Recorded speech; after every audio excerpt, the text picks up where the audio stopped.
Imagine te réveiller un matin et comprendre ceci, la personne qui trouble la pièce est celle qui n'en a pas besoin. Ce n'est pas le plus bruyant. Ce n'est pas celui qui occupe l'espace, ni celui qui impose sa présence à coups de mots ou de gestes. C'est l'homme assis là, silencieux, qui ne dit rien, et pourtant, il est celui que tout le monde ressent. Tu le vois, mais tu ne le comprends pas. Tu sens quelque chose d'instinctif, un malaise, un frisson, comme si ton inconscient reconnaissait une forme de pouvoir brut, que ton esprit rationnel ne sait pas nommer. Il n'est pas agressif. Il ne menace personne. Et pourtant, il dérange. Profondément. Parce que le véritable danger ne fait pas de bruit. Il n'a pas besoin de rugir. Il observe. Il écoute. Il calcule. Et quand il agit, c'est trop tard. Le monde confond puissance et volume. Il croit que le plus dangereux, c'est celui qui hurle, qui explose, qui serre les poings, qui prend toute la lumière. Mais demande à n'importe quel homme qui a connu la vraie guerre, qu'elle soit physique, psychologique, ou existentielle, et il te dira la vérité, la tempête est bruyante, mais le survivant est silencieux. Il n'a plus rien à prouver. Il n'a plus rien à perdre. Et c'est ça qui le rend dangereux. Il y a 3 comportements, 3 réflexes nés non pas de l'ego, mais d'une maîtrise intérieure profonde, qui trahissent ce genre d'homme. Pas comme une menace, mais comme une énigme. Une force calme, indéchiffrable, forgée dans le feu. Un mystère enveloppé de discipline.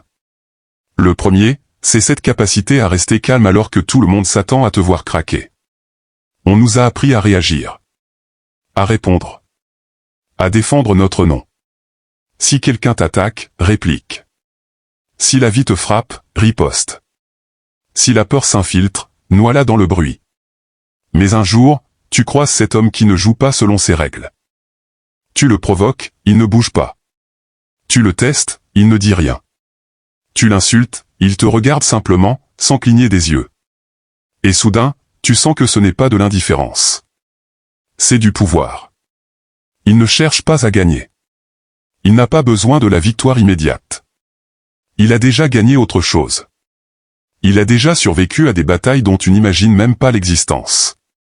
Il y a quelque chose de terrifiant chez un homme qui n'a pas besoin de te répondre. Parce qu'il n'est pas faible, il est formé. Parce qu'il n'est pas soumis, il est au-dessus. Il a traversé le feu. Il s'est effondré. Il s'est reconstruit. Et aujourd'hui, il choisit le silence. Marcus Aurelius écrivait, « Si tu es affligé par quelque chose d'extérieur, la douleur ne vient pas de la chose, mais de ton jugement à son sujet. Et ce jugement, tu peux le révoquer à tout instant. » Ce n'est pas une phrase de philosophe. C'est une stratégie mentale. Une armure. Une souveraineté intérieure. Un homme qui peut révoquer le chaos à l'intérieur de lui, est un homme que personne ne peut dominer. Quand tu restes calme, les gens paniquent. Parce qu'ils ne peuvent plus te contrôler. Ils ne peuvent pas t'atteindre. Tu ne réagis pas à la provocation, ni à la tentation, ni au jugement.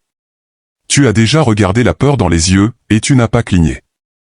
Et ça, c'est dangereux. Parce qu'un homme qui contrôle ses émotions est un homme qui ne peut pas être manipulé. Et un homme qui ne peut pas être manipulé, ne peut pas être possédé. Le deuxième comportement, c'est encore plus simple. Et encore plus radical, le pouvoir de partir, sans explication. Ce monde tourne sur un carburant invisible mais omniprésent, la dépendance.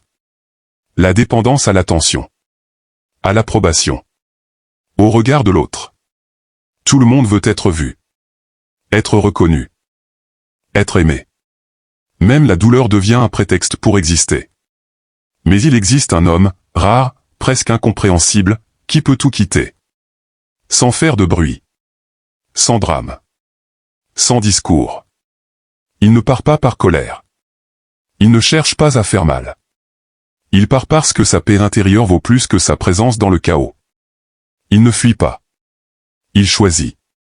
Sénèque disait, « Est vraiment puissant celui qui a le pouvoir sur lui-même. » Et cela inclut le pouvoir de quitter ce qui te détruit. Le pouvoir de dire non. Le pouvoir de disparaître sans justifier ta disparition. Tu n'as pas besoin de te battre pour te faire entendre. Tu n'as pas besoin de prouver ta valeur. Tu n'as même pas besoin de parler. Ton silence devient ton dernier mot. Et il résonne plus fort que n'importe quel cri. Mais ce silence, tu l'as payé cher. Tu t'y entraîné. Tu l'as apprivoisé, à force de solitude, de rejet, de nuits sans réponse. Tu sais ce que ça coûte d'être seul. Et justement parce que tu le sais, tu n'en as plus peur. Tu n'as plus besoin de compagnie toxique pour te sentir vivant. Tu ne restes plus dans ce qui te détruit par peur d'être seul. Tu choisis de partir. Sans colère. Sans vengeance. Juste parce que tu sais qui tu es. Et celui qui sait qui il est, ne supplie plus pour rester là où il n'est pas respecté. Tu ne claques pas la porte.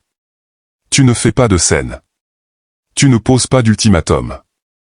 Tu t'en vas. Simplement. Et en faisant cela, tu laisses derrière toi une absence qui fait plus de bruit que ta présence.